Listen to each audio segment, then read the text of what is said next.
This is 7 News, the voice of the New England. Tonight, dire climate change predictions, severe weather changing our lives. The RFS offers communities a helping hand to get ready for bushfire season. I'm Daniel Gibson. Later on this news hour, a Big Four bank accused of widespread misconduct. And Anthony Albanese defends closing his office in Sydney's inner west. 7 News begins now. Good evening. There has been another shocking attack in Moree. A 52-year-old man is recovering after being stabbed during a late-night confrontation at a local motel. James Carter joins us now. And James, police have made one arrest so far. Maddie, police allege a 13-year-old boy was one of 5 individuals that forced their way into a room. This all occurred just before 1 a.m. on Sunday at a motel in Alice Street. The 52-year-old man was taken to hospital in a stable condition. Police say 4 of the group ran from the scene. A 13-year-old boy who was already on bail was arrested and taken to Moree Police Station. He's been charged with reckless wounding, disguising his face, and break and enter, as well as breach of bail. It comes amid a police search in Moree over the weekend, with one man with an outstanding warrant arrested and a search warrant completed on a home on Boland Drive. Thanks for the update, James. James Carter reporting there for us tonight. Work has now commenced on a new tourist attraction for the Tamworth region. The Skywalk is set to open in June next year, with Scenic Road closed for the next few weeks as that construction gets underway. A new tourist attraction for the city. Work has begun on the Tamworth Regional Skywalk, which will see Scenic Road closed for the next 3 weeks. As of today, they've started on the 2 main footings for the bridge across Scenic Road, and then after that, they'll work on the section above Scenic Road up to the lookout. The road to the Oxley Lookout will be closed between 6:30am and 5:30pm from Monday to Saturday. Contractors are working on the footings of the bridge in preparation for further construction. We're heavily into the footings of the boardwalk section currently, which runs from about 400 to 500 metres up from the bottom all the way up to the top. The project is funded through the state government's Regional Tourism Activation Fund, contributing $14.3 million. Council has allocated an additional $3.7 million from its Regional Development Fund. It should be done hopefully by June next year is the plan currently based on Forge's construction program. The Tamworth Regional Skywalk will extend from Endeavour Drive up to the Oxley Lookout. Council's hoping the new $18 million project will create a new tourist attraction for the city. Obviously to provide another area to bring tourists or friends or family when they come to town. Scenic Road is scheduled to reopen in 3 weeks' time, with further closures to come later on as work on the boardwalk progresses. There'll obviously be some other closures down the track when we actually assemble and install the bridge part, but for now that'll be just to get those footings constructed so they can continue on the section above. Demi Ball, 7 News. Telstra's mobile services in Tamworth CBD are likely to be disrupted this week. The telco has warned maintenance on its Peel Street site could affect coverage for short periods between 7am and 7pm tomorrow and Wednesday. Landlines, NBN and other providers won't be impacted, but businesses using Telstra for their FPOS payments are being urged to plan ahead. The winter chill may be on its way out, but that doesn't mean the season of sickness is over just yet. As school holidays approach and families get ready for term 4 and, of course, those trips away, now is the time to get on top of any lingering illnesses. The cold months are over for the year, but spring sicknesses are spreading. Prior to COVID, we used to expect a bit of a spring flourish for flu. But influenza isn't the only virus to be aware of. 7 News understands there is a small outbreak of chickenpox at a Tamworth secondary school. The disease is characterised by a skin rash, runny nose and fever.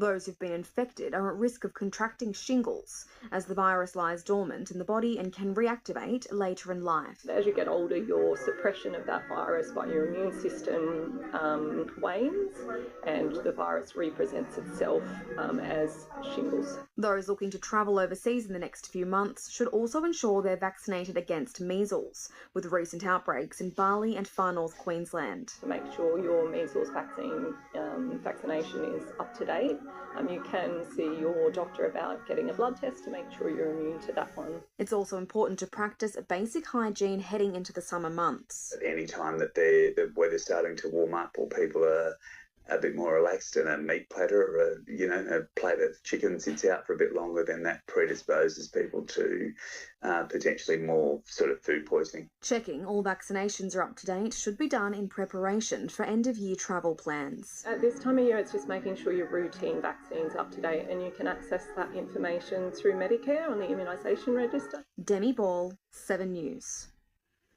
Well, it might not seem that long ago, but it's been 25 years since the Olympics came to Sydney. We had several Olympians and Paralympians who represented their country. Clive Barton competed in the skeet shooting, Craig Miller and Nathan Thomas in water polo, and Michael York in hockey. Paralympian Nicole Davey represented the region in swimming, and Adrian King in wheelchair basketball. Residents were selected to carry the torch as it travelled through the region. And even more signed up to be volunteers at Sydney Olympic Park. The whole place was happy.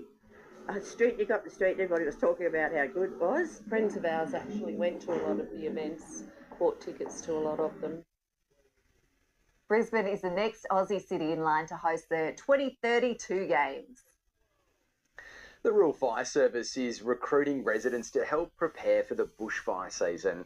This weekend, local brigades will host get-ready sessions with tips that could save homes as well as lives. A fresh push by the RFS as we head into the bushfire season. You're not prepared. One ember can end it. It doesn't have to. Preparing your home can make a big difference later. Embers are the leading cause of house loss from bushfires.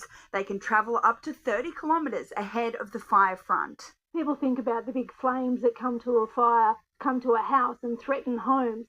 But really, embers is like 2 out of 3 homes will burn down. That burn down is because of embers. This weekend, the Rural Fire Service will be offering advice on how residents can prepare their homes. Absolutely vital to be prepared.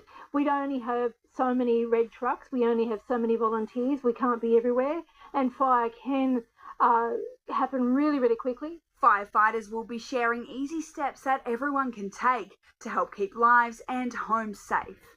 Clean your gutters, cut back overhanging trees, mow your grass, remove materials that might be around your home that might be dangerous if impacted by embers or bushfires. The RFS is expecting an increase in grass fires this season after a wetter than average winter. That could have burnt last year is still there, ready to burn this year, and with the extra growth, I think we might be in for a higher season, more likely later in the season. Grace Cooper, 7 News. Well, Lilly O'Brien joins us now for a look at today's weather. And Lily, nice to see that sunshine today. It sure was, guys. Hello, everyone. I hope you had a lovely weekend, and what a way to start the week with plenty of sunshine and warm weather across our region. However, it did feel slightly fresher at times. Winds were up as well. Some of you saw gusts over 40 kilometres per hour. Having a look at temperatures across the region, Corinda, 23 degrees for you today, Tamworth, 24, Armidale, just 18 and a low of 5 degrees. So still some very fresh mornings. Inverell, 23 degrees. If you're wondering whether these conditions will stay around, well, stick around as I'll have all those details for you very shortly, guys. Thanks, Lily. We'll see you very soon. Still to come in 7 News, a piece of motoring history touring our highways. And locals step out of their comfort zone to fight cancer. And a little later on this news hour, Anthony Albanese accused of letting protesters win by closing down his office in Sydney's inner west. An elderly resident pulled from her burning home in Sydney's west. And the stars out for the Emmys. And we're on the red carpet.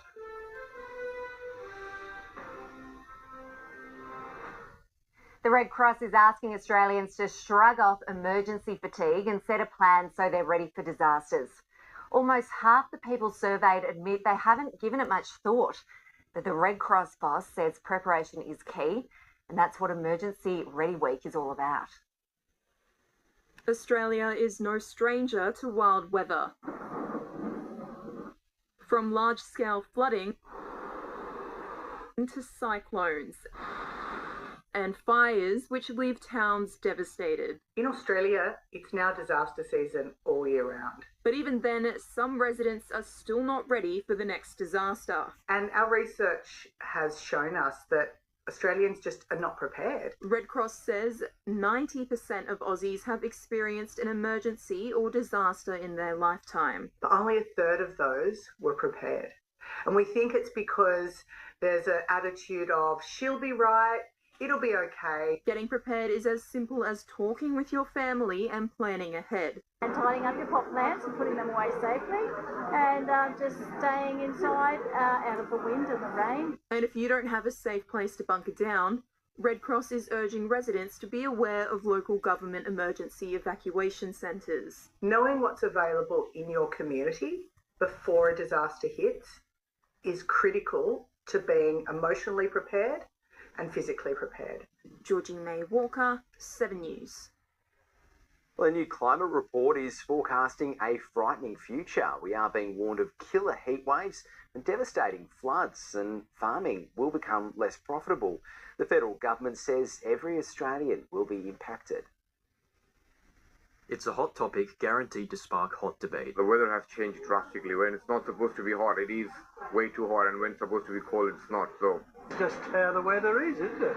In Australia's first national climate risk assessment, it's predicted average temperatures could rise close to 3 degrees by 2050, possibly meaning more heat waves and droughts, a $500 billion hit to property values, and 3 to 4 times as many heat-related deaths. Public health risks will become more pronounced, with significant potential for loss of life and strain on health systems. Natural disasters likely to cost government budgets $40 billion by 2050. Catastrophic would be pretty close to the impacts that it will have. Australia's targeting net zero by 2050, but the report warns we should be shooting for 2035 or sooner.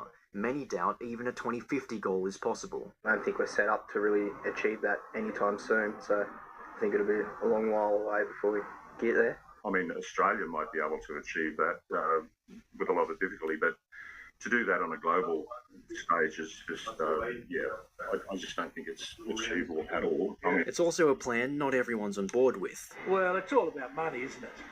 The cost of it is astronomical. Our electricity bills are going up, and everyone is suffering from the cost of living crisis. The federal government is expected to release its controversial emissions reduction target this week. Juna Robertson, 7 News. A century-old car is making the trip around Australia to mark 100 years since the first circumnavigation. The duplicate of the original stopped in Byron Bay and is set to finish up in Perth by the end of this year. 17,500 kilometres across the country in this little car. The 1923 Citroën 5CV is the first vehicle to ever travel around Australia. This year, marking its 100th anniversary, a revamped duplicate is retracing its steps. We have been across to Perth, up to Darwin, down to Alice Springs, out to Townsville, up to Cairns, down through Brisbane, and now we're heading down to Newcastle. Neville Westwood and Greg Davies set off in August 1925, bushbashing their way to Darwin before deciding to continue on and explore the rest of the country. And they had ruined 7 sets of tyres and tubes.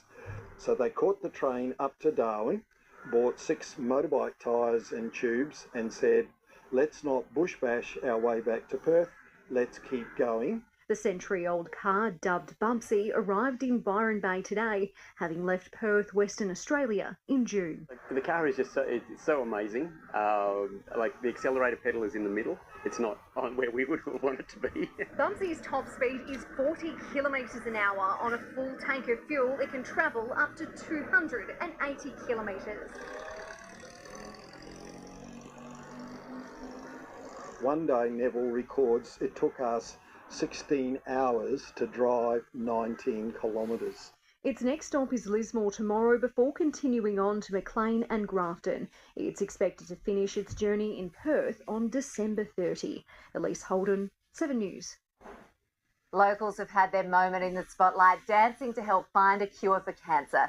Months of rehearsals paid off on Saturday night as the stars of Dance for Cancer took to the stage to perform their routines. They raised more than $158,000. The highest fundraiser went to Ray Aslan, who collected over $32,000. Takes a team effort. It really does, and that will go such a long way in our community with our transport to treatment, our advocacy, our accommodation services and all of our support services, and of course our life-saving research for Cancer Council. The money raised will stay in Tamworth to help the Cancer Council continue to provide essential support services. Up next in sport, OVA through to the major semi in Northern Inland Premier League. And the Swans earn another shot at Inverell for the AFL Northwest Premiership. The Tamworth Swans will face their old foes in the AFL Northwest Grand Final. They earn the right to play Inverell, holding off the Nomads, who staged a third quarter fight back. From the first bounce, it was clear the Swans were determined to lock in a fourth grand final matchup with Inverell. Damien Tom was the first to put points on the board.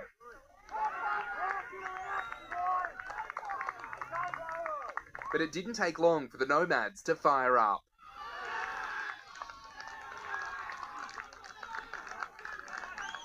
The Swans led for the entire game, but the Nomads still had a third quarter fight back in them,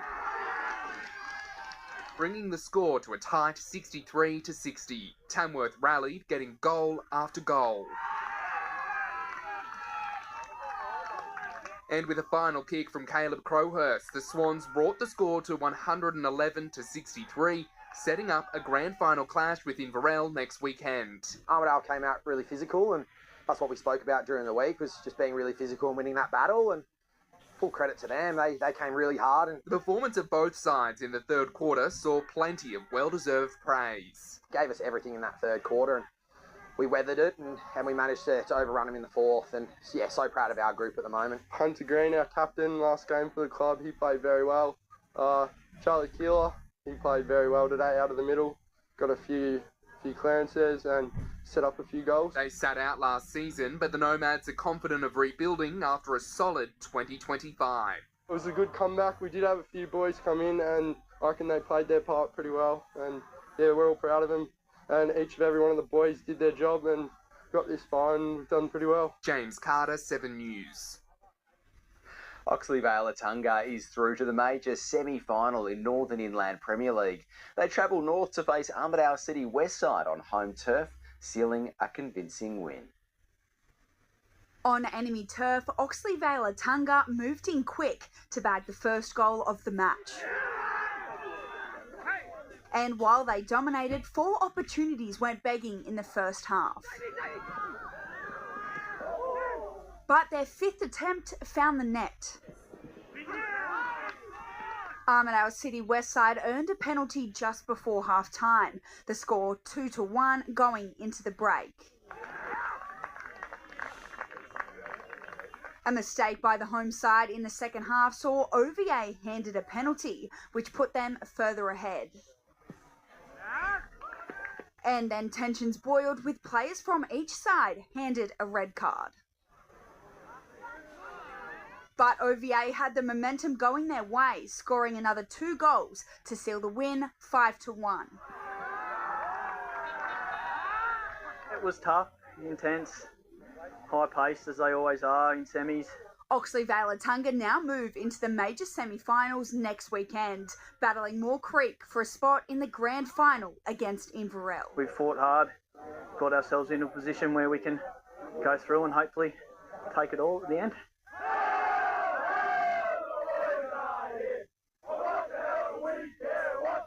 Grace Cooper, 7 News.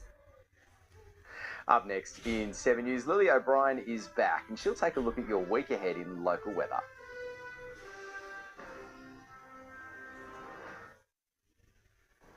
Hello everyone, let's have a look at the forecast. This cold front is shifting across and is likely to bring some heavy rain and some strong winds across Victoria and parts of New South Wales. We may see some rainfall on Wednesday, but otherwise fairly dry conditions till the weekend. Rainfall over the next 7 days though, well, as you can see, It's sitting predominantly around Victoria, a little bit for us, but we're unlikely to see too much at all.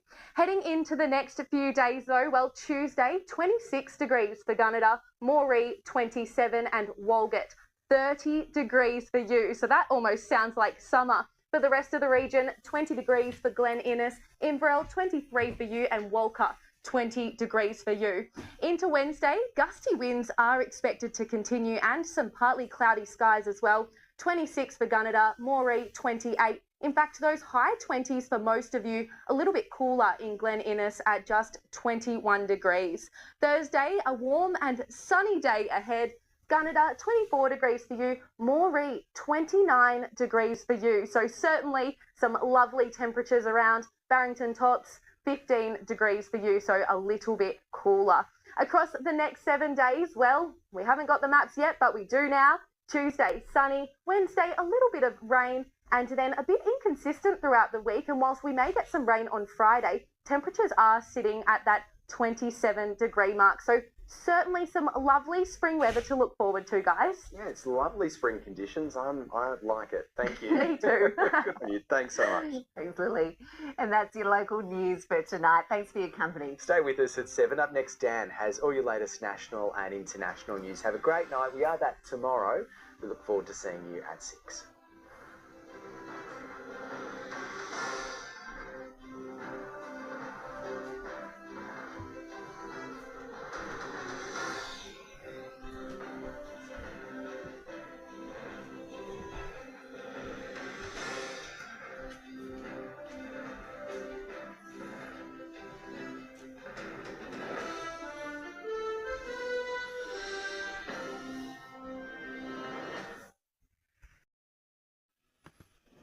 This is 7 News, the voice of the coast. Tonight, a young family left without a dad after his motorbike hits a tree. With summer fast approaching, how council is managing sand erosion in Sawtell. I'm Daniel Gibson. Later on this news hour, a Big Four bank accused of widespread misconduct. And Anthony Albanese defends closing his office in Sydney's Inner West.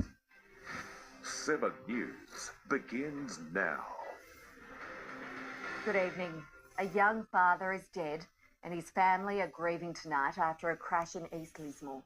Lucas Alcorn is being remembered as a beautiful soul and a father of 2. Elise Holden joins us live now from Ballina. And Elise, police believe speed may have been a factor.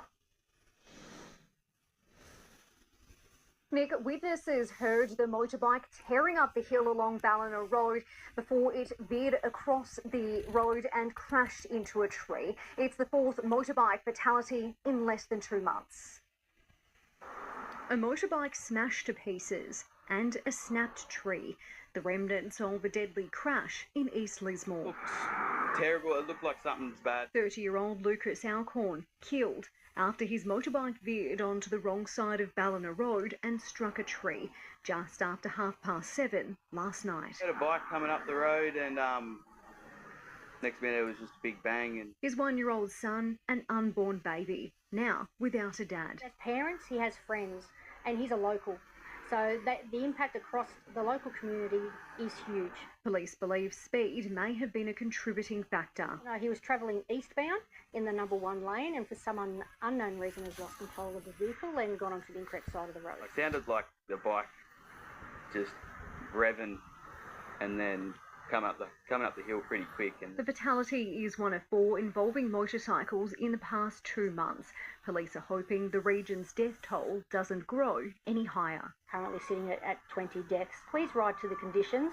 We want you to enjoy your day trips, but ride to the road conditions, stick to the speed limits, avoid distraction. Elise Holden, 7 News.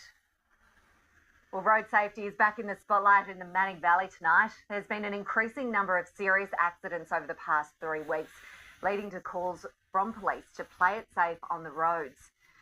Dina Wells joins us live now from Taree, where these crashes, they're happening far too often. Maddie, there's been truck rollovers, motorbike accidents and car crashes. We've counted more than a dozen in just under a month. It's a horrific number for such a short period of time. It's been a horror 3 weeks on Manning Valley roads, with a string of 12 major accidents. Every crash is a number, but every number is a person. And with New South Wales school holidays just around the corner, police are warning motorists to stay safe on our roads. So just slow down, take your time, and arrive safe. Diane McMurtry is asking people to drive to the conditions, saying too many people have the mindset of it won't happen to me. And she knows firsthand the heartache it can cause. And the thing is, I can honestly say to you, 13 years ago, I didn't think it happened to me. I didn't think that I'd be buying a coffin for my child. I didn't think I'd have to go out and see her at a grave. I didn't think I'd live every day without my beautiful girl with me. There is no sole cause to these accidents. Speed, fatigue, and drinking drug driving, all contributing factors. The number of lives lost on New South Wales roads is rising alarmingly. As of today, 263 people have died across New South Wales in 2025 so far. This is up from 213 this time last year. Yet another accident occurred last night. A B double rolling over just a few hundred metres from where another truck crashed on Friday. Last night, emergency service responded to a truck rollover on the Pacific Highway. Upon arrival, both lanes were blocked, and the truck driver was relatively uninjured considering what had occurred. Medina Wells, 7 News. 5 teenagers have been arrested as part of an operation targeting illegal e-bikes in the Northern Rivers. Police say a 15-year-old boy was travelling more than 80 kilometres an hour in traffic in Pottsville on Saturday. A 13-year-old boy was also allegedly driving recklessly, doing a wheelie and travelling over the limit. Another 2 boys, aged just 14 and 13, were clocked speeding, and a 16-year-old girl was allegedly caught going 50 kilometres an hour. The teenagers have had their e-bikes impounded and they will be destroyed. Police are investigating an assault in Port Macquarie city centre. 2 men in their early 20s were assaulted by a quartet while waiting on a Horton Street bench.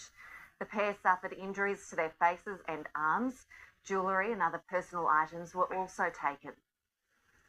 A new climate change report is forecasting a frightening future. We are being warned of killer heat waves and devastating floods, and farming could become less profitable. The federal government says every Australian will be impacted. It's a hot topic guaranteed to spark hot debate. The weather has changed drastically. When it's not supposed to be hot, it is way too hot, and when it's supposed to be cold, it's not. So It's just how the weather is, isn't it? In Australia's first, possibly meaning more heat waves and droughts, a $500 billion hit to property values, and 3 to 4 times as many heat-related deaths. Public health risks will become more pronounced, with significant potential for loss of life and strain on health systems. Natural disasters likely to cost government budgets $40 billion by 2050. Catastrophic would be pretty close to the impacts that it would have. Australia's targeting net zero by 2050, but the report warns we should be shooting for 2035 or sooner. Many doubt even a 2050 goal is possible. I don't think we're set up to really achieve that anytime soon, so I think it'll be a long while away before we get there. I mean, Australia might be able to achieve that with a lot of difficulty, but to do that on a global stage is just, I just don't think it's achievable at all. I mean, it's also a plan not everyone's on board with. Well, it's all about money, isn't it? The cost of it is astronomical. Our electricity bills are going up, and everyone is suffering from the cost of living crisis. The federal government is expected to release its controversial emissions reduction target this week. Juna Robertson, 7 News. There will be a big repair bill in the wake of staggering levels of erosion along the Coffs Coast. Beaches are emerging from winter without patrol towers, viewing platforms or beach access. Cyclonic swell and storm surge this year has repeatedly smashed the Coffs Coast, pelting the shoreline and washing away the dunes. Dramatic. I was amazed at how much of the beach we've lost. Beach infrastructure collapsing under the violent surge. We expected the platform, which is here, to be still there. And it's just like, where's it gone? Fallen trees completely uprooted, laying scattered along the beachfront from Sandy Beach to Sawtell. All those pandanus down that end, they've all collapsed in the last 8 to 12 months. Accessing the beach requiring some athletic manoeuvres. and we have to climb over the top of the tree to get up to Macaulay's. Temporary stairs remain in place at Sawtell while Coff City Council assesses the damage. Down at Sawtell, we lost the lifeguard tower, the viewing platform and the beach access ways. Up at Diggers Beach, part of the viewing platform and the beach access there. Stairs will also be installed at Macaulay's and Diggers Beach in the coming week. A lot of people equate back to the 70s was the last time we had this level of major beach erosion. Council constantly monitoring the erosion process to maintain beach safety. Diggers, for example, we closed it straight off and then we came in with a crane and actually removed the structure that was unsafe to the public. Hopes the sand will return to our beaches as they emerge from the erosion cycle. We're trying to wait for the beach to recover a little bit before we understand what actions we can take. The burden of cost on Coff City Council ineligible for disaster funding. Liz Penny, 7 News. A group of 5 trailblazing women have taken the Helmet Marine Rescue Woolgoolga, making history with the first ever all-female executive team in New South Wales. Leading a unit of 44 volunteers, 60% of those are men. The Mid-North Coast team is now headed up by 25-year-old Taylor Marshall with a team of 4 other women. The crew is regularly called on to perform challenging offshore rescues. Certainly an adrenaline rush, whether it be a simple tow or something more serious like a medevac. Whether on the radio or on board the rescue vessel, Marine Rescue is always encouraging more and more women to get on board. Well, Lilly O'Brien joins us now for a look at today's weather. And Lilly, nice to see a bit of sunshine out there today. It certainly was, guys. Hello, everyone. I hope you had a lovely weekend, and what a way to start the week with plenty of sunshine and warm weather across our region. Temperatures reaching the low 20s by 9 a.m. this morning. Was quite windy at times, though. In fact, wind warnings were issued for most of the coast today. Temperatures across the region: Kempsey 27 degrees, Coffs Harbour 26. Those high 20s for a lot of us. Byron, 22 degrees for you, and an overnight temp of 15. If you're wondering whether these conditions are likely to continue, stay with us as I'll be back with all those details very shortly, guys. Sounds great, Lily. We'll check in very soon. Still to come in 7 News, why it's important to be ready for the next natural disaster. And a classic car drops into Byron Bay during a nostalgic trip around Australia. And a little later on this news hour, Anthony Albanese accused of letting protesters win by closing down his office in Sydney's inner west. An elderly resident pulled from her burning home in Sydney's west. And the stars out for the Emmys. And we're on the red carpet.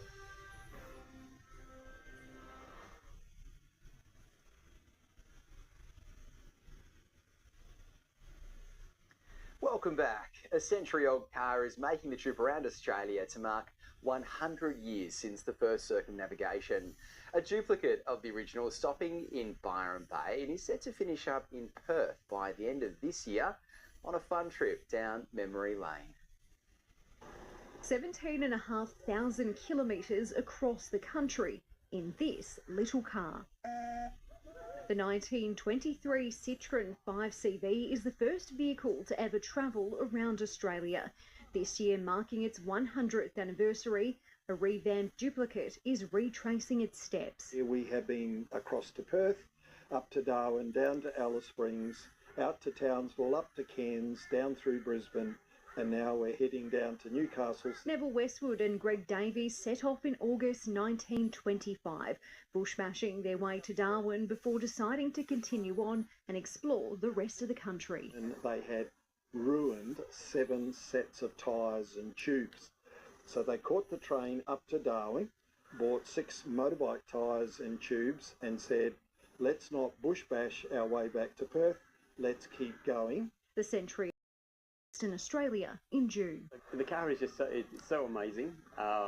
Like the accelerator pedal is in the middle. It's not on where we would want it to be. Bumsy's top speed is 40 kilometres an hour. On a full tank of fuel, it can travel up to 280 kilometres. One day Neville records it took us 16 hours to drive 19 kilometres. Its next stop is Lismore tomorrow before continuing on to Maclean and Grafton. It's expected to finish its journey in Perth on December 30. Elise Holden, 7 News. The Red Cross is asking Australians to shrug off emergency fatigue and set a plan so they're ready for disasters. Almost half the people surveyed admit they haven't given it much thought, but the Red Cross boss says preparation is key, and that's what Emergency Ready Week is all about. Australia is no stranger to wild weather. From large-scale flooding to cyclones and fires which leave towns devastated. In Australia, it's now disaster season all year round. But even then, some residents are still not ready for the next disaster. And our research has shown us that Australians just are not prepared. Red Cross says 90% of Aussies have experienced an emergency or disaster in their lifetime. But only a third of those were prepared. And we think it's because there's an attitude of, she'll be right, it'll be okay. Getting prepared is as simple as talking with your family and planning ahead. And tidying up your pot plants and putting them away safely, and just staying inside out of the wind and the rain. And if you don't have a safe place to bunker down, Red Cross is urging residents to be aware of local government emergency evacuation centres. Knowing what's available in your community before a disaster hits is critical to being emotionally prepared and physically prepared. Georgie May Walker, 7 News.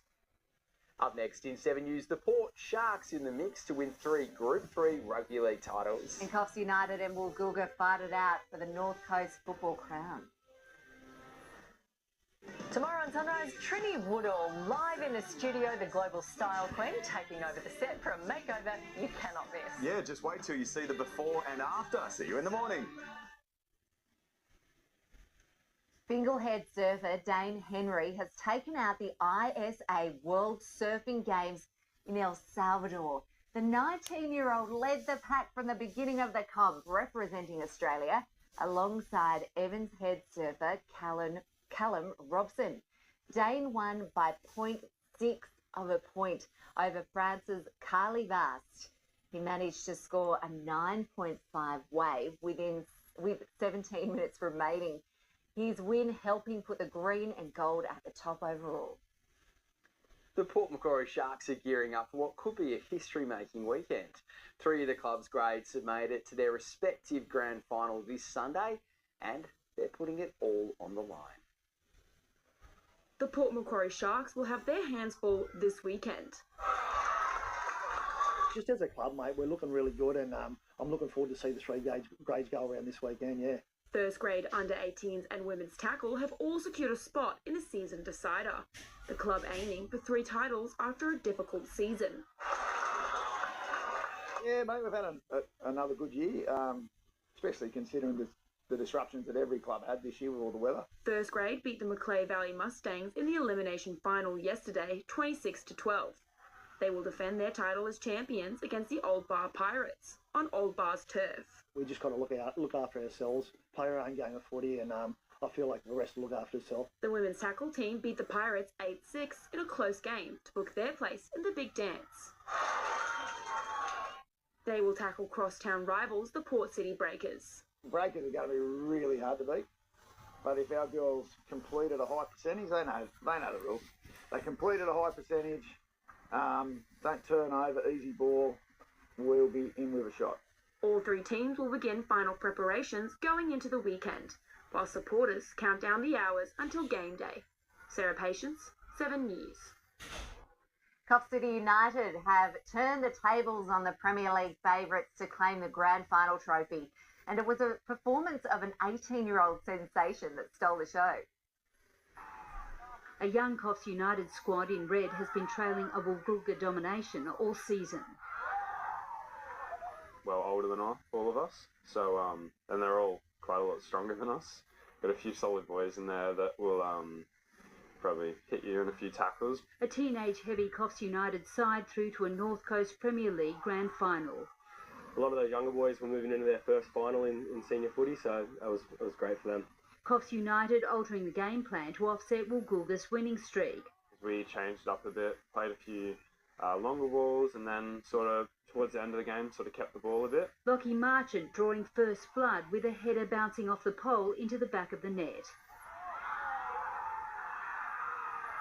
The new game plan paying dividends. If you allow them to sort of slow the game down a little bit, they've got some long throws, they're good in the air when they're looking for the corners. A relentless attack from Woolgoolga, score 1-1.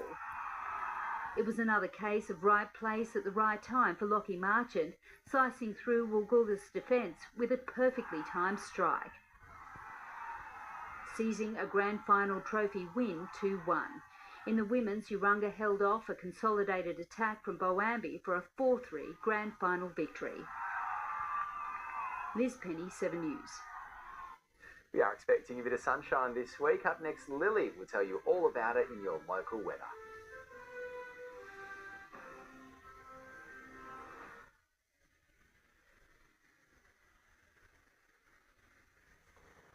Hello everyone, let's have a look at the forecast. This cold front is shifting across and will likely bring showers and gusty winds, particularly for Victoria and the southern parts of New South Wales.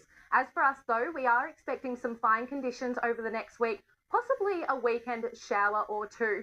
Rainfall over the next 7 days, well, as you can see, it's predominantly in Victoria. We may see a little bit towards the end of the week, but right now it's looking fairly dry. We do have some strong winds though, and they will be lasting most of the week. Let's have a look at the next few days though. Tuesday, lovely and sunny, tops of 28 for Foster, and Kempsey 29 degrees for you, so certainly some summer temperatures. Let's have a look at the rest of the region though. 25 degrees Casino, Coffs Harbour 26, and those high 20s for most of us. On the waters tomorrow, conditions are fairly settled. Seas are around 2 metres for Byron and 2.5 for Coffs Coast, and just swells at 1 metre. Much the same for the Macquarie and Hunter waters. There are some strong winds though, and they are expected to continue with a warning put in place for the Coffs, Macquarie and Hunter coastal waters. Wednesday, partly cloudy, possible thunderstorm in the afternoon. 25 degrees for Dorrigo, Foster 26, and Kempsey 26 degrees for you. That's likely to continue for the rest of the region as well. 25 for Byron Bay and 29 degrees for Casino. Very warm for you. Into Thursday, slightly cooler day expected and some partly cloudy skies as well. 22 degrees for Foster and Kempsey 24. So certainly some spring temperatures sticking around. 26 degrees for Grafton. So some lovely weather to look forward to, guys. Yeah, I'm excited, Lily. Me that sounds too. Great. Thank you. And that's your local news for tonight. Thanks for your company. Stay with us at 7. Up next, Dan has all your latest national and international news. Enjoy the rest of your evening, and we will see you tomorrow night at 6.